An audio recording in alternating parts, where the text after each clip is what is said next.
this is a beginning point. This is the beginning of the rest of my life.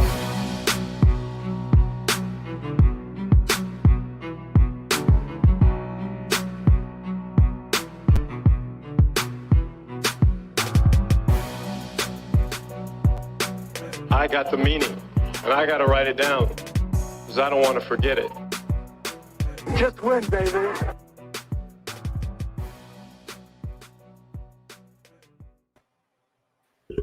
And welcome back to the Gold Jacket Podcast with me, your host, Jim Nastic. We are proudly sponsored by Monkey Knife Fight. You can find me on Twitter at Gold Jacket QBs. I am joined, as always, by the other host of this show, Connor Donald. You can find him on Twitter at Connor10, and we are proud members of the True North Fantasy Football Network. As always, to start the show, something's going wrong with me. I'm pretty sure I don't have my headset set as working right now. I'm going to end up figuring that out, but that's beside the point. We want you to check out the entire network here on Twitter at True North FFB, on YouTube. If you're checking us out right now, thank you, on the TNFF network, and on the internet at TrueNorthFFB.com. Newest platform, but it's like pretty old already now because you've been hearing me struggle through it for 14 weeks now. That's Instagram at True North FFB. You can find articles, rankings, podcast streams, and so much more. But welcome to week 15 of the NFL season. It is fantasy playoff time for reals this time. Some of those leagues started last week where you didn't end up switching the settings, but for sure it's this week. Congratulations to those who made the playoffs. And there is always next year to those that missed it. It's Connor and myself this week talking Tuddy or Muddy. You know what that is. That's the latest Boomer Bust games or trends and how you should be taking them for season-long or dynasty purposes. Then I will go bananas because we got back on track, sponsored by Monkey Knife Fight, giving you my favorite MKF prop game for the Thursday night, which is Kansas City and the Chargers. And if you've been watching or following along with Twitter, then you know I had a little bit of a slump there. So we righted that ship. And then to end the show, man, I'm rambling already. Connor, my man, gives you gold and fool's gold, which are your starts and sits for the week. So what is up, Connor? Well, we're a little late getting started because of a work dinner that I had. So my apologies on that.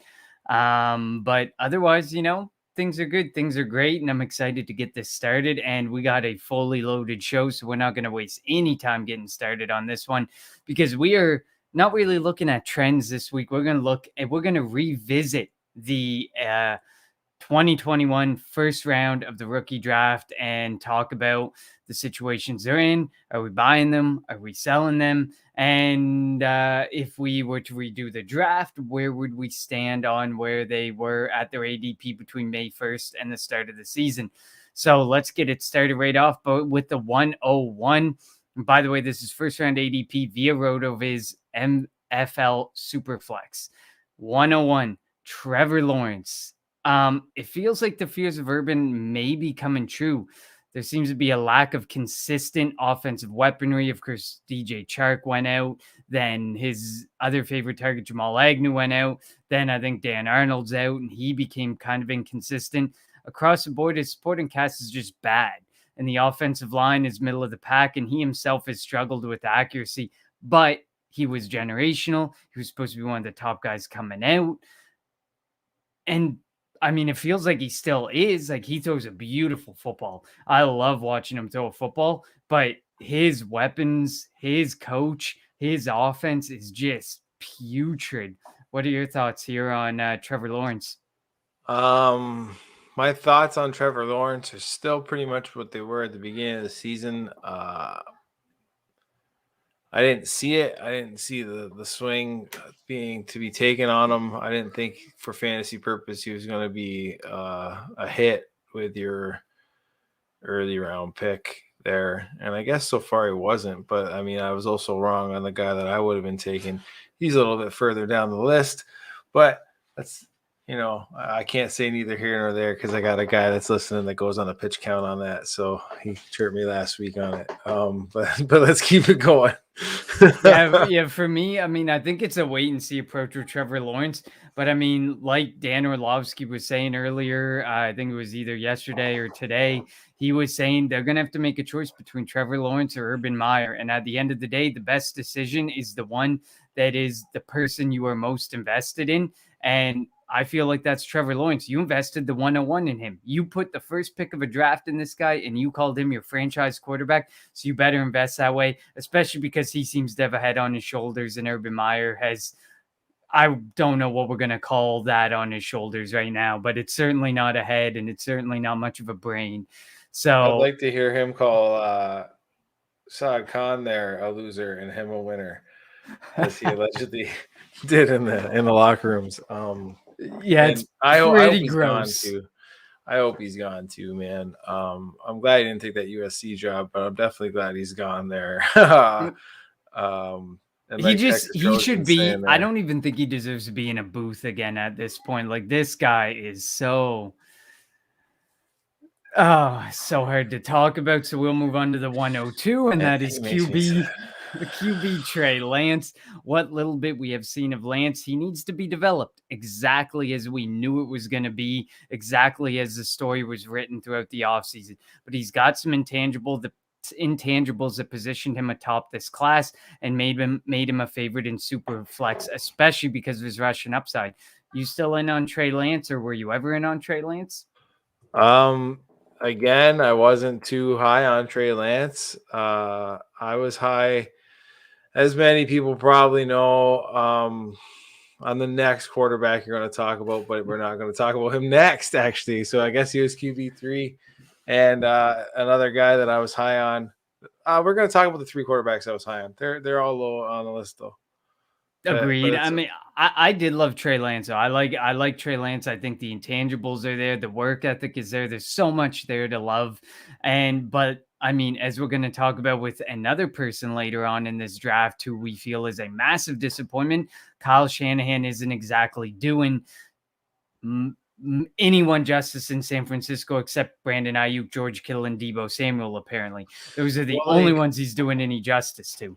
I just didn't see the necessity for the Trey Lance pick. I didn't see trading up to get him. I didn't think Jimmy G was that bad of a quarterback when it came to full healthy seasons, which is what I believe he's been hanging his hat on by keeping his job for a long time there, because what do you do? 13-3 with Jimmy G in a full healthy season. So I didn't really see the need to invest that high of a pick on him myself, Trey Lance, but in real life NFL, considering I thought, he's going to take a year or two to develop, and you could have probably got him without trading up. But let's keep it moving. Let's talk about a guy that I don't personally like for fantasy football reasons, and I get chirped a lot about for not liking him for fantasy football reasons. That is the tight end number 1 in dynasty football, Kyle Pitts. So, I mean, my write-up was simple. Let's face it, the loss of Calvin Ridley is really hurting Kyle Pitts. And whether Pitts owners want to admit it or not, it's true. And while people are feeling his usage is criminally low, he does rank top 5 among tight ends in the following categories: air yards, air yard share, average target distance, hog rate, and receiving yards. Hog rate being the number one defining factor for me in what tells me somebody's getting a lot of work, a lot of looks, is hog rate.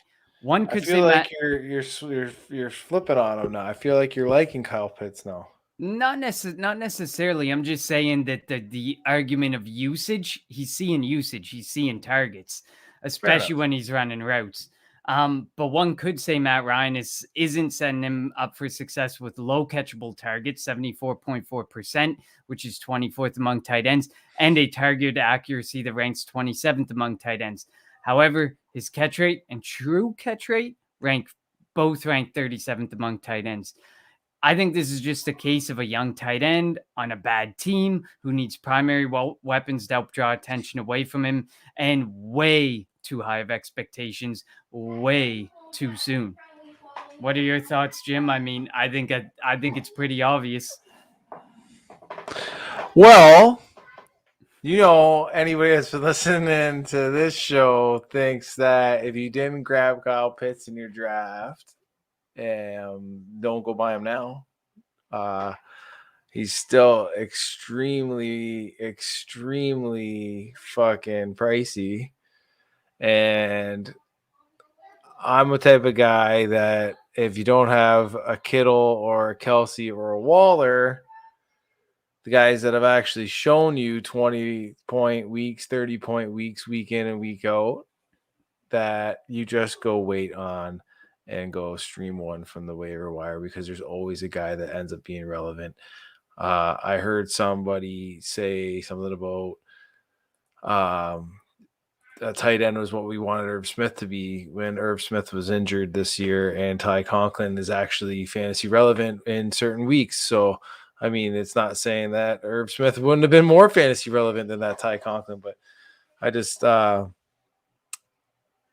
think Kyle Pitts is worth it. I sent that, and it was about a rookie tight end in this class, and it was Brevin Jordan. Yeah, that's right. I don't think he's worth. I don't think his juice is still worth the squeeze there. You're gonna have to really overpay, and I don't think it's really gonna end up giving you any positional advantage. That's the term I was looking for while I was just trying to scramble through there. Any positional advantage at the tight end position that you couldn't get from streaming some options or finding a guy, because there's always a guy every year, man. There's always a guy that ends up doing tight end one number things that you find week 2, 3, 4 on the waiver wire. Definitely. I mean, you look at the tight end position, it's just a mess, man. If you look at the tight ends 1 through 5 right now, you're looking at Mark Andrews, Travis Kelce, George Kittle, TJ Hawkinson, and Dawson Knox. Dalton Schultz sitting at the 6, Mike Gesicki sitting at the 7. And of course, it's Andrews and Kelce pretty much as runaways at 207 per points. And Kelsey's at 194. Then George Kittle is a 3, missing many games, actually, as we know. And he's at 168 as a tight end 3. So, I mean, you can get tight ends. You can stream tight ends. You can almost get a Kyle Pitts performance weekly from about, 10 plus tight ends in the league. And I mean, maybe in the future things will work out. And I know that people are like, oh, look, as we will talk about later on, people talk about, oh, he could be a wide receiver. He could be viewed as a wide receiver. I dove into the numbers. He's really not that good as a wide receiver. He's really bad being sent out wide. I'm not even against buying him in like two years or whatever. Mm-hmm. And if he ends up going out, that's when I'll end up overpaying for guys. Like if he is the Kelsey and he is going to give me those numbers week in, week out, 15, set it, forget it, at the position, 15, 20 points, set it, forget it, tight end 1 for 5 years in a row, I have no problem throwing 3 firsts at him in year 1 of that 4 or 5 year window. Not at all. I have a problem throwing it in there now and then waiting potentially 1 year, 2 years, maybe 3 years before I see it. But that is my thing. Let's keep it rolling, Connor. Absolutely. We could go off on Kyle Pitts for a while, but 104 Justin Fields. Let's talk about this guy, my 101. And he is a bust. Calm down, okay? So this one seems a combination of 2 things. Terrible offensive play calling and a young developing QB who struggled with injuries and finding his targets. His completion rates are bad. We get it. His supporting cast hasn't been great. Receiver separation is very low among quarterbacks, and his protection rate is extremely low among quarterbacks. He is showing that upside to be mobile, though. So are you still in on Justin Fields despite the circumstance? I hope to see a significant leap going forward in ball placement, ball accuracy, play calling, but that's not on really him, I guess. You know what I mean? Like, get this guy a little bit of protection, some time to throw, as you were saying. Let's clean it up a little bit. Let's give your face of the franchise as it was to speak. A good solid building block, a nice building base for a building block. But I am also going to say this. I have him on a very short leash. It can go very, very sour. Talk to the Drew Lock owners. Mm-hmm. So very, very short leash. I do want to see what this organization is going to do in the offseason, and the fantasy playoff season, I guess, like see what's happening, but in the offseason, see what they're going to do, see what they're going to end up changing. And like I said, during this fantasy playoff time, I am going to be seeing, and I guess the NFL playoff time, seeing if there is any progression and getting him a little bit more comfortable and doing what he's doing, and maybe that line showing up. And then, like I said, seeing what the moves are in the offseason. But if they don't make any significant progress to look like they're going to be protecting him and getting him what he needs to be going forward, I will be, if there's any hype at all on him in the offseason or preseason, I will be flipping him fast, not even before week 1. Absolutely. No, I completely agree on that point. I mean, with Justin Fields, I mean, mobility is the biggest thing. That's the thing that we liked about Trey Lance. That's the thing that we liked about Kyler Murray. That's the thing we liked about Lamar Jackson. That's the thing we like about so many different quarterbacks in this league. But it's not always about mobility. As we're seeing, there's a lot of mobile quarterbacks not doing well. And I'm going to dive into it later in my Golden Fool's Gold. Not Jalen Hurts. Justin Fields is looking really good, but Justin Fields is looking really good for fantasy and really bad for real life football purposes, like Jalen Hurts. That's where the reference comes in on that point. So they can be really good for fantasy, but like you said, the leash is getting a lot shorter on these mobile quarterbacks and their ability to produce, and they need to start producing now for teams, or else they're going to move on and they're going to keep going. Look at Jalen Hurts. Gardner Minshew had one good game, and already Jalen Hurts is being the questions are arising about Jalen Hurts and what to do at the quarterback position. So definitely something to keep an eye on. As much as we love mobility in fantasy, mobility doesn't win you games necessarily in the NFL. 105 is probably the guy who I believe should have been going 101, 102, 103. But of course, super flex quarterbacks rule all. Running back Najee Harris. He's currently the RB6 in per game for running backs. Number 1 in opportunity share with over 20 opportunities per game. 50th in O-line efficiency. 4th in evaded tackles and 4th in yards created. The man's doing it all by himself pretty much. Can a new QB and some support on the O-line be enough to take Najee to the next level? And I mean, what does the next level look like? This dude is the RB6 and people are talking about him like they're disappointed in his output. Well, I can see what they're talking about. Disappointed in his output there, Connor. People were probably expecting by game 13 to have over 1,000 yards rushing, probably more than 6 touchdowns on the ground. But he is also putting it in through the air with almost 400 yards receiving and 3 touchdowns. And he was actually interested because I was looking at another guy on our list and pulling up some historical series comps.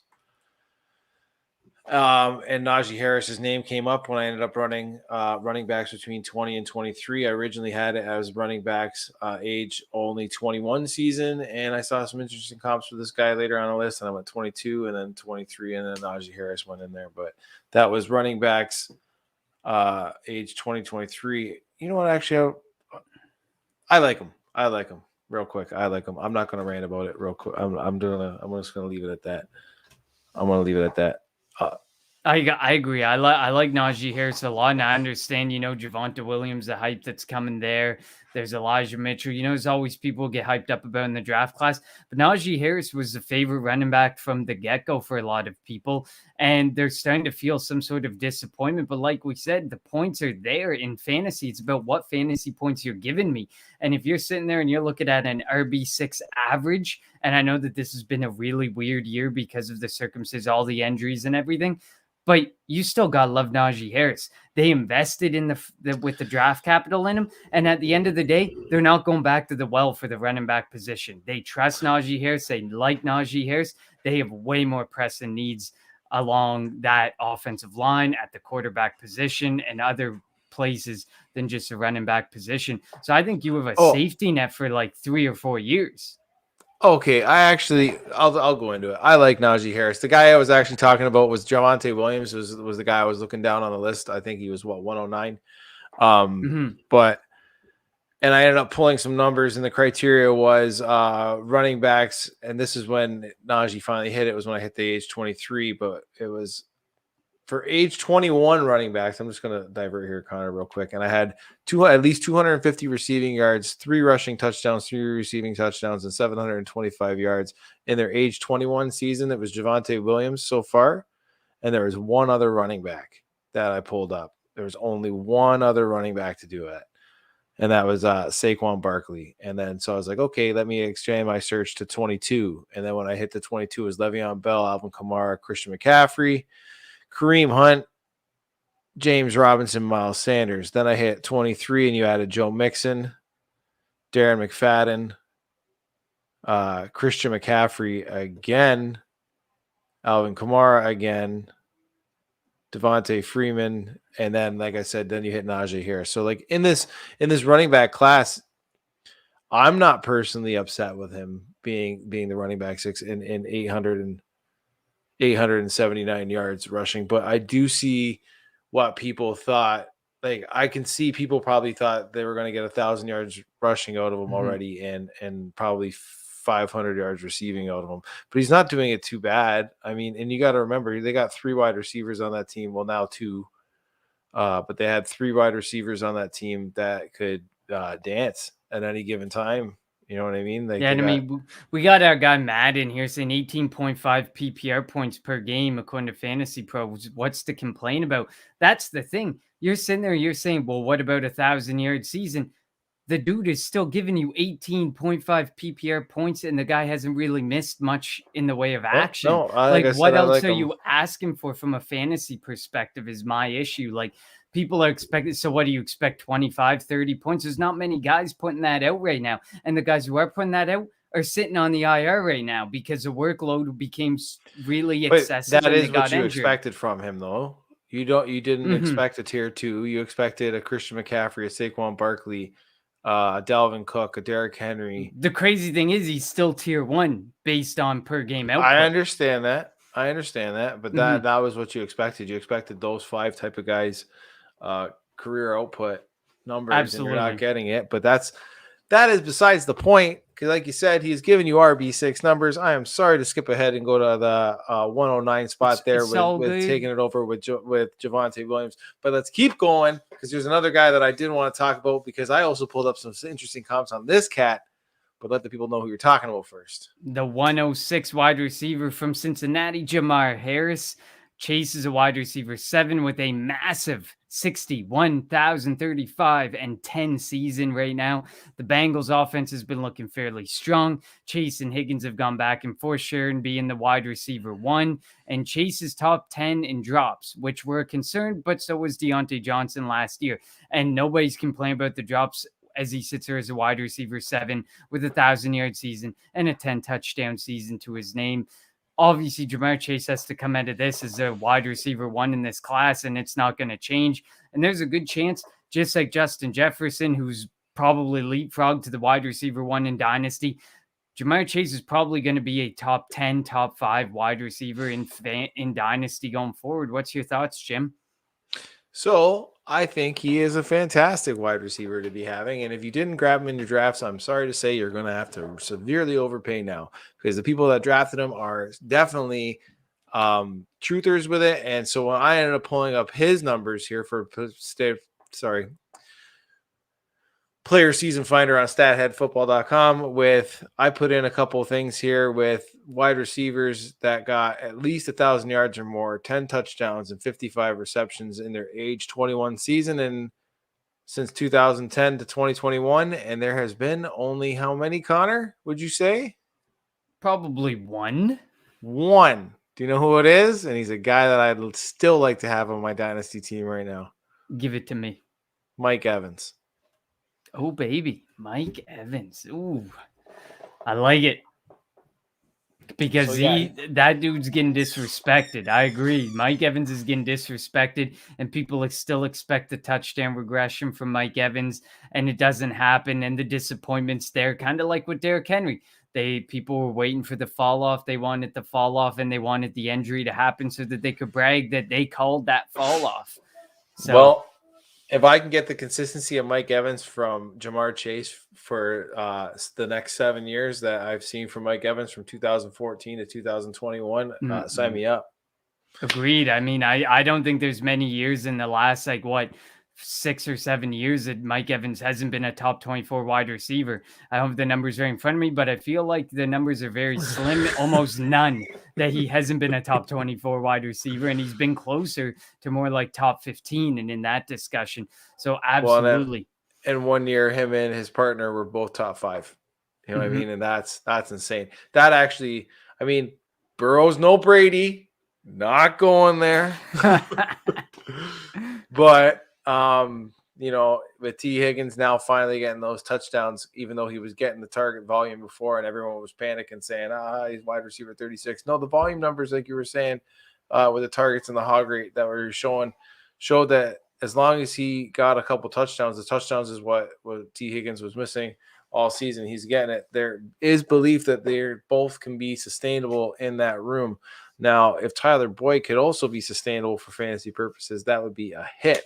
Will it happen? I don't know. Like I said, this team seems to be built very similar to Pittsburgh, having 3 solid wide receivers and a stud in the running back position. Now, what Pittsburgh is lacking, what Cincinnati has, is a young QB. They got the veteran who's probably calling it his last dance this year. I don't know. And a better offensive line. Yeah. Much improved. But on to the 107. This is a guy I'm really low on. QB Zack Wilson. The Jets are horrible. Wilson has definitely not showed much in regards to being a franchise quarterback despite the circumstance. He ranks 4th in deep ball completion percentage. That's about it. Everything else ranks 30th or worse. He lacks mobility and accuracy. Are you still in on Wilson to turn things around? Or is he exactly as people maybe comped him to? Potentially a Johnny Manziel? Oh, that's terrible. I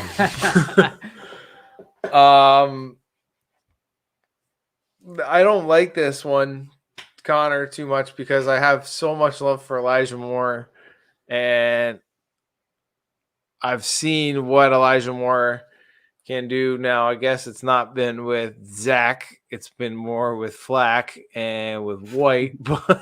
And Johnson and yeah, any other quarterback on that roster. So, I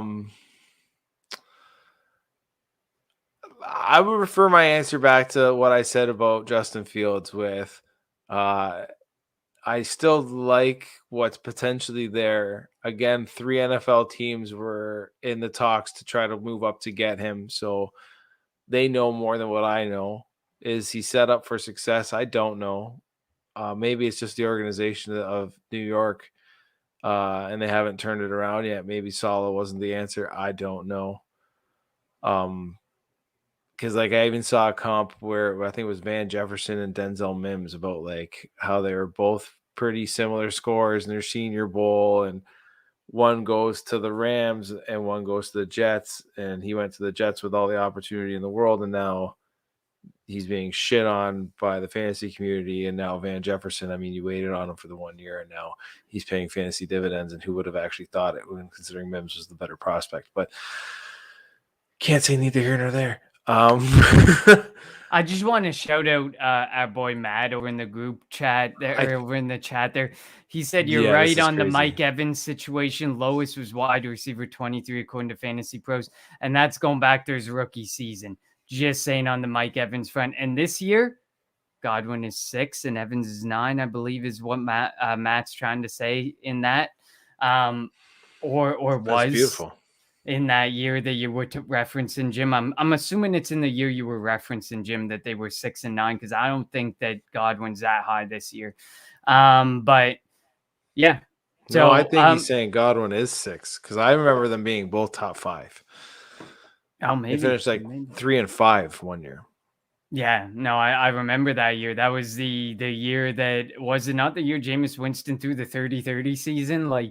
The YOLO season? But yeah, for Zack Wilson, listen, I agree. I love Joe Douglas, who's building that roster in New York, but he was dealt a absolutely horrid hand there. It's a really bad situation. I think Zack Wilson's one of those quarterbacks who's probably going to end up in a situation that, he gets in this circumstance where the team's so bad for so long and he starts to foot the blame for it, kind of like Daniel Jones right now. Daniel Jones is probably going to end up out as the franchise quarterback there, footing the blame for an extremely injury-prone season, really bad, inconsistent teams, and Zack Wilson's never going to really become anything in this league. That's kind of the feeling that I'm starting to get for Zack Wilson. Daniel Jones vibes. I'll feel really bad for him because, again, I was about to say it might take like 2-3 years for this team to even turn around. And by that point, what's he got? One more year. But the window with a quarterback. Like then it's like, do we exercise the 5th-year option? Then you're staring down the Baker Mayfield type situation. Do we extend him? Do we do the 5th-year option? I don't know. I don't think it's going to work there with Zack Wilson. Moving on to the 108. Not much to say here because it's Travis Etienne. One thing is certain, the Jags need weapons for Trevor Lawrence really badly. James Robinson's fallen out of grace with Urban, but Urban needs to get the hell out of town because James Robinson's way better than Urban's given him the chance to be. Although he is not as consistent as the last season. And he's out losing his already limited passing down work. Is this spelling a major Etienne upside and opportunity? What are your thoughts on Travis Etienne? I don't really know what to think about any of the Jaguars organization right now because I'm not sure if Urban Meyer is going to be out at the end of the season. And if he's out, then I really don't know what to think about Travis Etienne because that was definitely an Urban Meyer draft choice. That wasn't a con draft choice. That was I felt fucking solely on the fucking shoulders of Urban Meyer. Mm-hmm. So I don't know what the new regime, if there is a new regime, I don't know what they think about Travis Etienne. If it is Urban Meyer, then yeah, it's a huge uptick for Etienne, and I still think a downtick for the guy that I've been talking about all season is Visca, who's going to eat into that. So agreed. But the whole Jaguars bubble to me is just like cloudy. I don't really want anything to do with it, right? Like Visca, I guess, is cheap. Marvin Jones Jr. is not a dynasty asset in any way. Was Chark going to be there? I don't know. What's James Robinson doing? Who knows? Is Trevor Lawrence going to be hooked up to Urban Meyer for a couple of years? I don't know, because if he is, I don't really know if I want him in year 2. What do you want? James O'Shaughnessy as a streamer tight end 1 week? I don't fucking know. I love it. 109, Javonta Williams. It took 3/4 of the fantasy season, but my God, we got Javonta. 3 straight games with touchdowns, despite seeing a 29th ranked opportunity share. He's top 10 or 20 in true yards per carry, which discounts carries of 10 plus yards per touch, big runs, evaded tackles, and yards created behind an O-line that ranks 51st among running backs in efficiency. Oddly, Javonta Williams and Najee Harris are super similar in where they're ranking very highly, and largely at the fault of their offensive lines. Where will his ADP among RBs land next season? And where is he in your dynasty rankings for running backs? For me, obviously, he's going to be top 10. Get Melvin Gordon out of there. Get an even cheaper option in there who can be your secondary running back. You don't need Melvin Gordon. You don't need to pay that guy. You can get way cheaper. You can get Carlos Hyde-esque and just ride Javonta Williams. I think he's ending up top 10 for sure. Easy among running backs. Maybe even top 5 for someone who's super high on him. Oh, top 10 for sure, running backs. Like I said, when I was pulling the numbers on him for statistical finder with everybody that had at least 700 rushing yards, 250 receiving yards, 3-3. The only in his 21 season, the only guy that came up with Saquon Barkley, and we all know he was drafted in the top 5 picks of the draft, where Javonte was top of the 2nd round. Am I saying he is a Saquon? Far from it. And also Saquon wasn't sharing that backfield, so the numbers are very nice for Javonta Williams, who has been sharing a backfield with Melvin Gordon, who has been no slouch, who has been producing fantasy numbers for everybody. And like, that's my biggest fear, Connor, is Melvin Gordon hasn't worked his way out of Denver. He's worked his way into a cheaper contract to see what happens. The Denver's locked up their wide receivers right now. If they go after a guy like, Aaron Rodgers in free agency, or not free agency, in a trade where they send a guy like, I don't know, maybe Jerry Jeudy in there in a package deal for it, and they have the money to lock up a Melvin Gordon, I don't see why they wouldn't. Like, he's another piece. I don't see why any team in the NFL, and this is sad to say for fantasy purposes, it would be going away from a two-act running back system that has been proven to be effective when the game just screams that it's going to be more and more RBBC and by full-blown committees in the next 5 years, where every team's going to be doing it. It might have 3. Agreed. So as much as I love Javonta Williams and I do see him being drafted as a top 10 running back at that price point, I don't know if he's actually worth the squeeze of that juice. There's a new saying for you, Craig, to keep to count on there, right? Is the juice worth the squeeze? That's number 3 for you in this episode. But you know what I mean? Because they have an effective back and it's an effective pairing. Agreed. I like that stance for sure on Javonta Williams. And I mean, we're only seeing, and we've seen the damage of already. And I know it's not only the fault of an 18-game season, but we've seen the damage it is being caused to running backs in a season, and it's only getting worse. The injuries are only compounding year over year on the running back position, and this year has been atrocious. This year has been horrible for the running back position, so that only screams the teams are probably going to lean this way more often, and you got to find the ones that you want that are going to be most effective for your type of scoring format. If it's PPR, you got to find that guy who's going to be that third down back.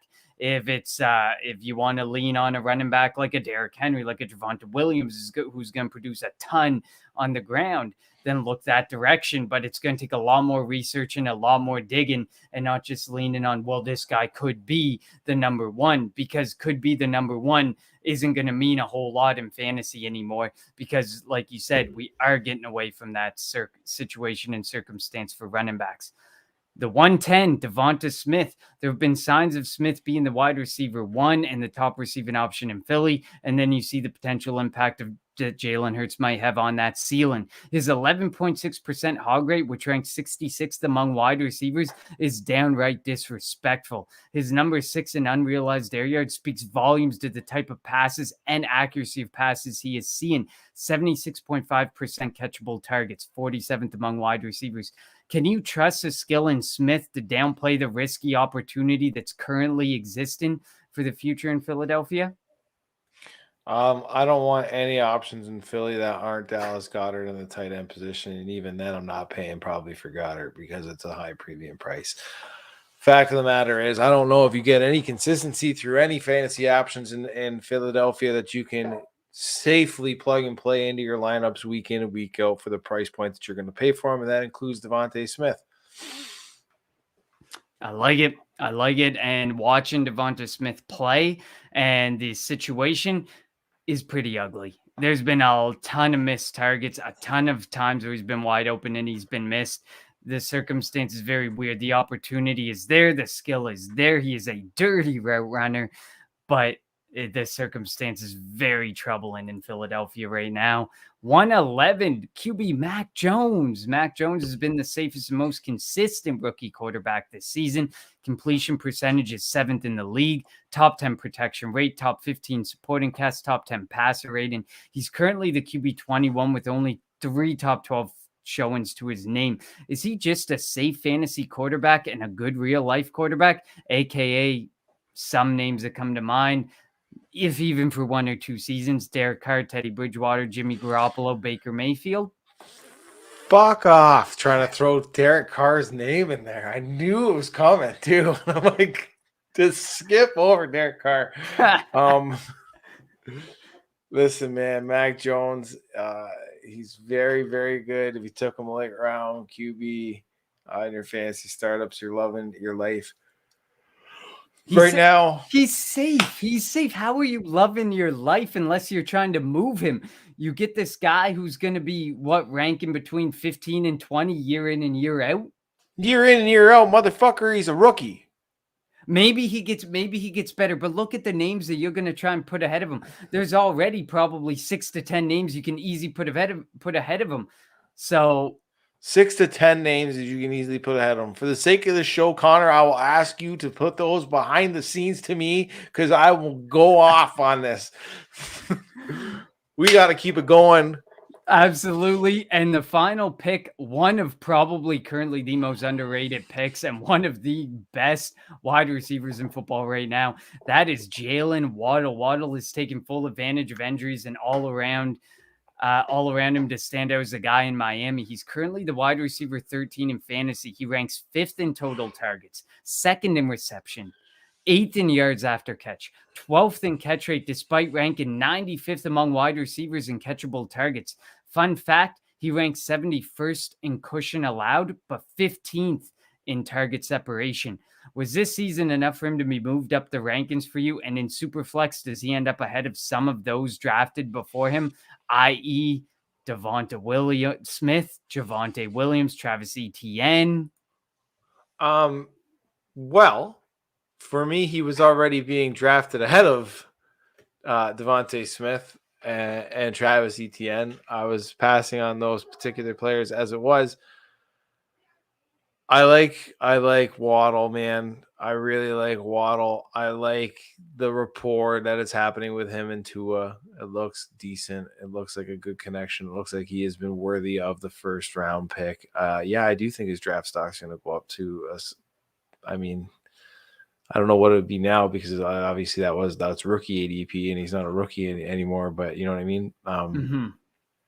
It's very good though. Like I'd be wanting a mid first for him in the next draft coming up if I was going to be shopping him, which I'm not because I think he's more valuable on your roster. Piece. Yeah, he's way more valuable on your roster for sure.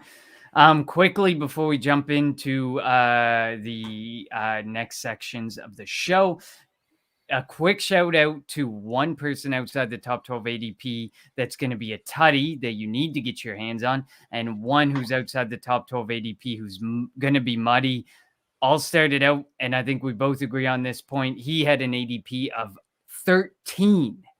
Trey Sermon. I honestly think he's muddy. He's so muddy, man. I don't even think you can sit there and you can say, well, maybe there's a chance, but you're looking at a running back who's super cheap, who they're probably going to keep there, who they're going to bury for 4 years. The poor dude's never going to get an opportunity to see the light of day. He was drafted too high, and in a rookie class that wasn't that. It was good, but it wasn't fully loaded. Like this guy needed to hit. And he missed by a landslide. Well, don't get me wrong. I get why the draft again. I liked his skill set. I don't like his situation. He's buried in the land of misfit toys, where any 5th and 6th round running back apparently looks like 1st round caliber talent. And he pounded the table for guys that you bury. I don't know, man. Right? Like Joe Williams, where's he? Trey Sermon, where is he? It was that. I'm just saying this guy pounds tables for running backs that get buried behind 5th and 6th round picks. But what are you going to do? I agree with you there. That's totally muddy. Connor, I want to know your Tuddy though.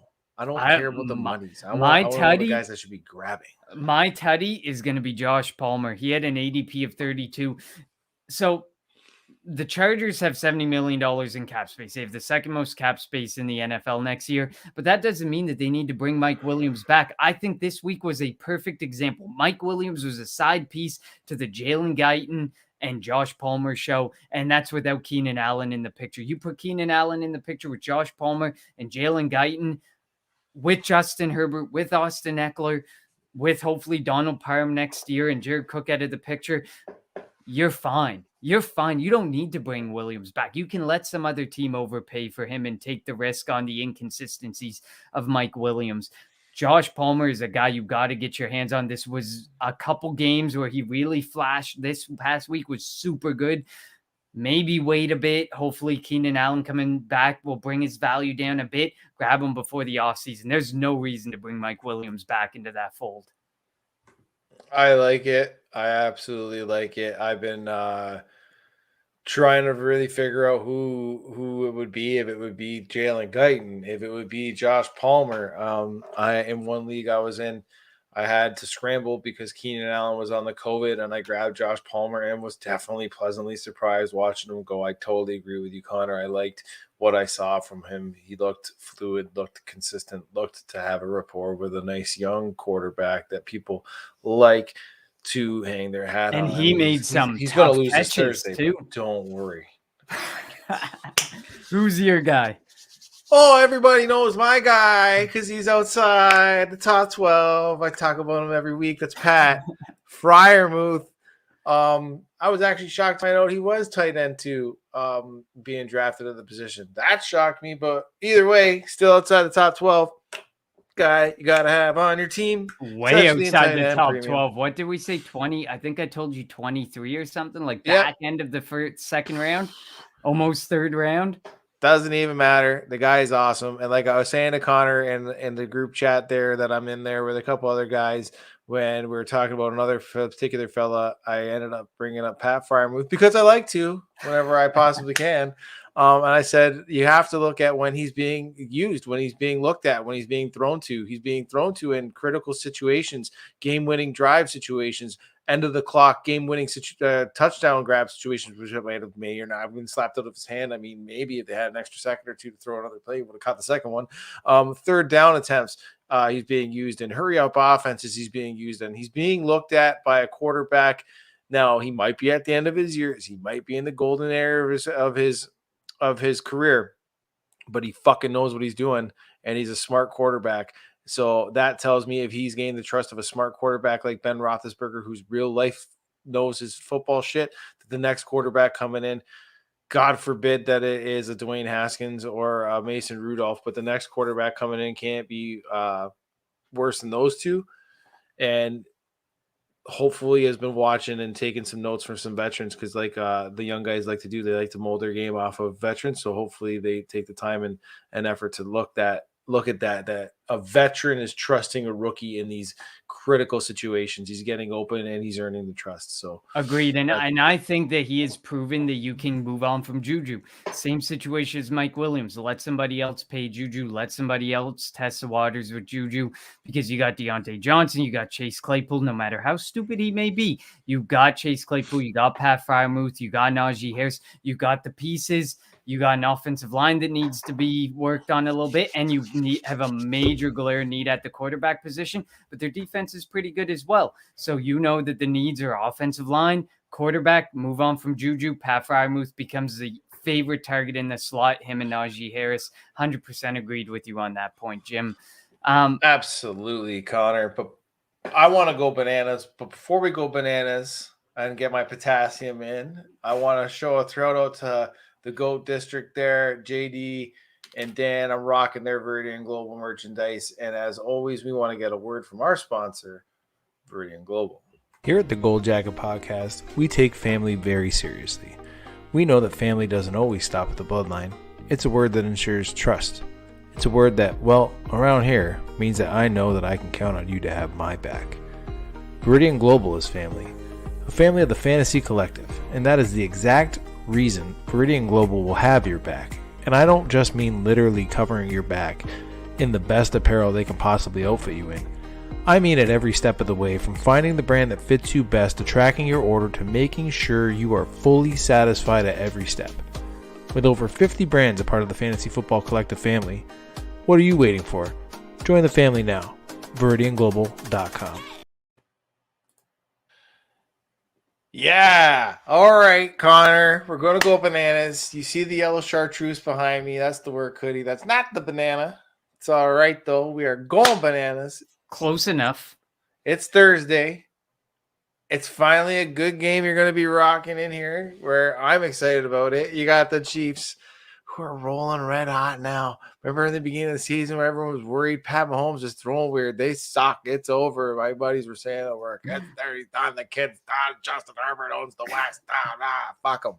Well, you're going to see now if Justin Herbert owns the West. He's going up against the king right now. And I'm not talking about Pat. I'm talking about Andy. Andy owns the West. It's a fact. We're going to see what the Chargers have to do. But who really cares about the overall final score in this, as long as a lot of tutties are being scored? And we want 1.5 tutties, Connor. And hopefully Tuddy Dancing comes out Tuddy Dancing.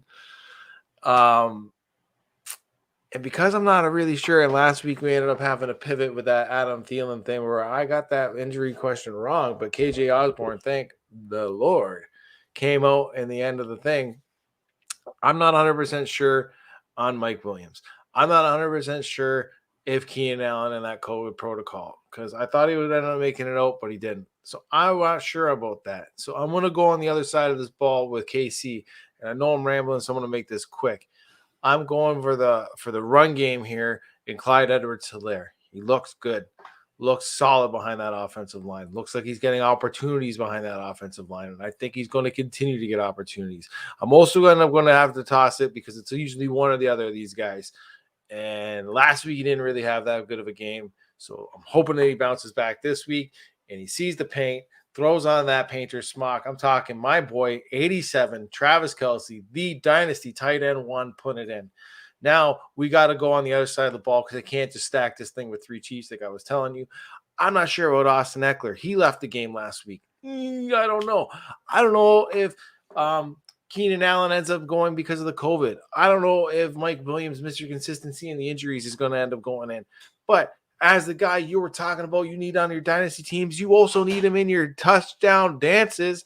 That's Josh Palmer. That's the other guy I want to be rolling with because he looked fluid. He looked smooth. And they want to give Keenan a little bit of rest because maybe he still feels down. You know, that COVID, it could do some damage for a couple of weeks. He's the guy I think that Justin Herbert will end up trusting to go into the show. Remember, 3 guys, we need 2. And that's Clyde Edwards-Helaire, Travis Kelce, and Connor's guy, Josh Palmer. Better get him on your dynasty rosters. Absolutely. And I feel like we should definitely point out we have joined the club. We now, when you go to monkeyknifefight.com and you use the promo code TNFF, you no longer get a $50 match. You get a $100 deposit match. So you make sure you go over there, you join Jim, you deposit anywhere between $50 and $100 would be highly recommended on your first deposit, and you will get a 100% match on that deposit. That's monkeyknifefight.com, promo code TNFF. On to the Gold or Fool's Gold, proudly sponsored by Trophy Smack. Make sure your fantasy league champion feels well respected and like a real world champion with Trophy Smack. Sure, a virtual sleeper trophy is cool and the money you win feels good in your wallet, but with over 1,000 customizable trophy combinations, championship belts, and rings to choose from, you can commemorate your league's champion in style. Use the promo code TNFF with your purchase and receive a free championship ring. That's TrophySmack.com, promo code TNFF at checkout. Quarterback, Gold, Justin Fields versus Minnesota Vikings.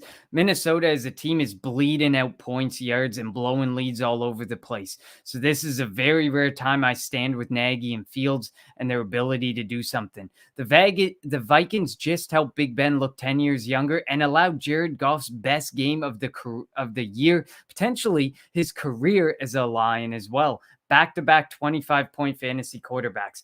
Fields has struggled and was hit with an injury, but over the last 3 full games played, that does not include the game he left against Baltimore, he's looked very nice for fantasy. 29.1, 23.1, and 26.6 for fantasy output against Pittsburgh, San Francisco, and Green Bay. Minnesota is a very friendly matchup for Fields, and he has easy top 12 upside. I should have prefaced this by saying it's the playoffs. If you have a stud, you play your damn stud, but I'm going to try and find some names that maybe are ones you should think about, especially if you have some other studs out there on your roster. Joe Burrow is my fool's gold against the Denver Broncos. The Broncos have been stout defensively over the last little bit. 5 of their last 7 games, teams have scored less than 20 points. Over that stretch, 3 QBs have managed 20 fantasy points. 4 haven't. 10 teams in that stretch have a touchdown interception ratio that is flat or more interceptions than touchdowns allowed to the quarterback position. The Broncos are one team that falls into that category and are also giving up the 3rd lowest touchdowns through the air to quarterbacks. Burrow has back-to-back 300-yard games, but also an interception in all but 4 of 13 games this season. He does have 20-plus points in 10 games, so I get he will be tough to consider sitting, but the matchup definitely isn't very good. That is the quarterback position. Running back position, I'm going with you, Jim, on the gold department. Clyde Edwards-Helaire against the LA Chargers, and here's exactly why. Last week I nailed this one, and I'm returning to the well. Clyde Edwards-Helaire again has RB1 upside this week in a very juicy matchup against a team. He dropped a 17 and 100 on the ground and 2-9 and 1 through the air for 18.9 points in week 3. The Chargers are allowing the 7th most points to running backs in the last 5 weeks.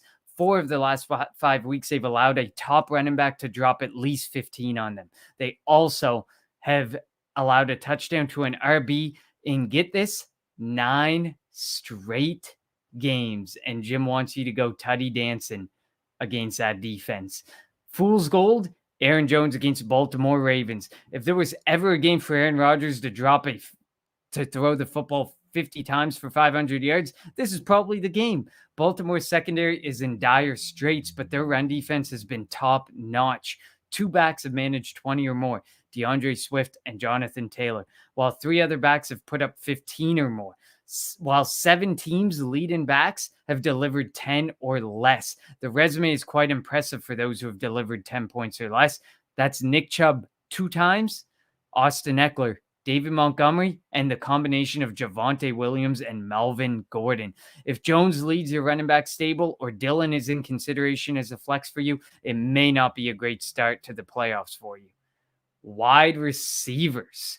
Brandon Ayuk against the Atlanta Falcons. I'll preface this by saying I was wrong about Brandon Ayuk. I put him in a piece as a player to avoid this year because of his opportunity share. And there is a chance I was probably wrong. And I know I need to sound clip. I need to sound clip that and give it to Ty. But on to the juicy facts. The Falcons ranked 2nd worst against wide receivers over the last 5 weeks. They are one of 5 teams that are allowing over 40 points per game to the position. 2nd most yards, 3rd most touchdowns. It's back-to-back weeks now. They've allowed 14 plus points to 2 teams' wide receivers. A team's leading wide receiver has also achieved 15 plus in 4 of the last 5 weeks.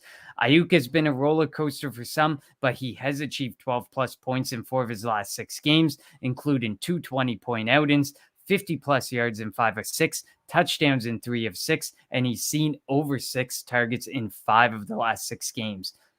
Fool's gold, Michael Pittman against the New England Patriots. Fantasy managers have come to fear the Pats defense, especially in regards to wide receivers. They haven't allowed a wide receiver to get over 20 points since week 6. There was back-to-back, and that was back-to-back week 5 and 6 where it happened. In total, there have been 5 total wide receivers to score 15 points or more against this secondary. Pittman has become a major piece of the Colts passing game, seeing 5 plus targets in 6 straight weeks. This has turned into 5 games of 4 plus catches and 50 plus yards. Against top 10 teams against wide receivers this season, his output 5.9, 17.4, and 4.3. The 17.4 came against the Jets, who, as people know, have a deceptively good passing defense because they get run on so damn much. So that is my wide receivers. Lastly, my tight ends. For those streaming, for those looking for some major gold, Zach Ertz against the Detroit Lions. Ertz has been tough to trust. He's owned in like every league. He's owned, but like if you're sitting there and you're staring down, someone in Zach Ertz, I'm probably going Zach Ertz. I know Ertz has been tough to trust amongst the weaponry in Arizona. Only 2 games over 10 fantasy points. His workload has been reasonable, though. 5 of 7 games seeing over 5 targets. The Lions have 3 straight games now giving up 12 or more points to the tight end. Albert O, Tyler Conklin, and Cole Kmet are those 3. And they rank 4th worst over the last 5 weeks against tight ends, giving up 17.5 points per game. Finally, my fool's gold. It wouldn't be the Gold Jacket podcast without one last Kyle Pitts shot. Kyle Pitts against the San Francisco 49ers. Since Hawkinson's outburst in week 1, the 49ers have allowed only 3 tight ends to get over 10 points in 12 games. 4 straight have failed to reach 10 points. The saving grace could be in the last 5 weeks. They ranked 3rd worst against wide receivers. But like I said, let me drop some information here. Except if you look at where he produces, Kyle Pitts produces his best, it's in the slot or in line as a more traditional tight end where he has produced nearly 75% of his points. over 75% of his points if you include inline and slot combined. Pitts has had his first game at over 5 receptions in 6 weeks last week. Since his big Miami game in week 7, he's managed 10 points 2 times, neither of those times managing to get over 12. That is my my gold and my fool's gold for this week. Jim, anything you want to add? No, man, I got to tell you, though, Connor, I love your gold and fool's gold. Like I said, I usually end up tinkering with some stuff. So you guys, it's week 15. If you made your playoffs, I'm sure you made them in some of the leagues you've been in, unless you're only in one. But either way, if you made your playoffs, hopefully, God, you're listening to Connor in your starts and your sits. You listen to me in the monkey knife fight. You're going to make some buco bucks.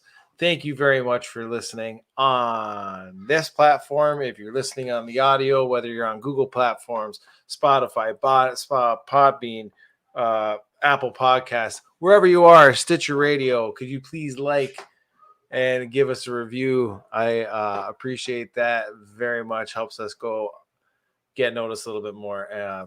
Hopefully some big news coming very soon. But absolutely, and make sure Craig.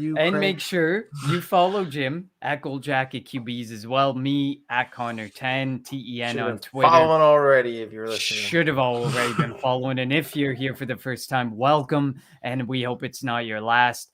Make sure to check out the whole True North Fantasy Football crew, TrueNorthFFB.com, at TrueNorthFFB on Twitter, and smash subscribe on the TNFF network on YouTube so you never miss a minute of all the fantasy football actionable data, information, and content we are giving you. But until then, good luck in your fantasy football playoffs, and we're going to see you next Tuesday when we welcome week 15. My favorite part of the goddamn podcast when Connor says see you next Tuesday. See you next Tuesday. Yeah.